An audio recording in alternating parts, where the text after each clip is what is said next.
আপনি যতই ছোটোখাটো চাকরি করেন না কেন, মাস শেষে চেষ্টা করেন আপনার বউয়ের হাতে কিছু টাকা দিতে।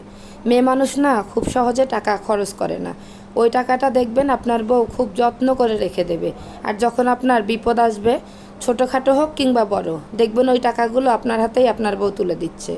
বাহিরের মানুষের সাথে আপনার সম্পর্ক যেমনই হোক না কেন, চেষ্টা করুন সবসময় আপনার ঘরের মানুষটার সাথে একটা ভালো সম্পর্ক তৈরি করার জন্য। কারণ পুরো পৃথিবী যদি আপনার বিরুদ্ধেও যায়, দেখবেন যে আপনার ঘরের মানুষটা আপনার পক্ষে সব সময় এবং সব পরিস্থিতিতে একই রকম থাকবে। চলার পথে অনেক বাধা আসবে আপনার জীবনে, সেই বাধাগুলোকে অতিক্রম করে সামনের দিকে এগিয়ে যান। দেখবেন ভালো কিছু আপনার সাথে হবেই একদিন, ইনশাআল্লাহ।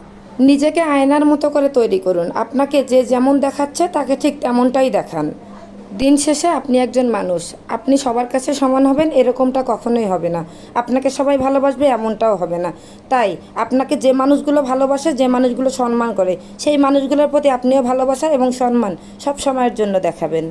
বোকার স্বর্গ থেকে বেরিয়ে আসুন। যে মানুষগুলো আপনার খোঁজ নেয় না, তাদের খোঁজ খবর ভুলেও আপনি নিতে যাবেন না।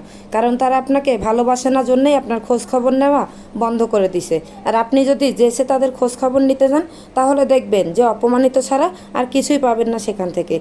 একটা কথা কি জানেন, যে সম্পর্কে মূল্য থাকে না, সেখানে খোঁজ খবর নিতে যাওয়াটাও বোকামি ছাড়া কিছুই নয়। আমি রক্তের সম্পর্কে বিশ্বাস করি, তবে আমি এটাও বিশ্বাস করি যে রক্তের সম্পর্ক ছাড়াও কিছু কিছু মানুষ আপন হয়। রক্তের সম্পর্ক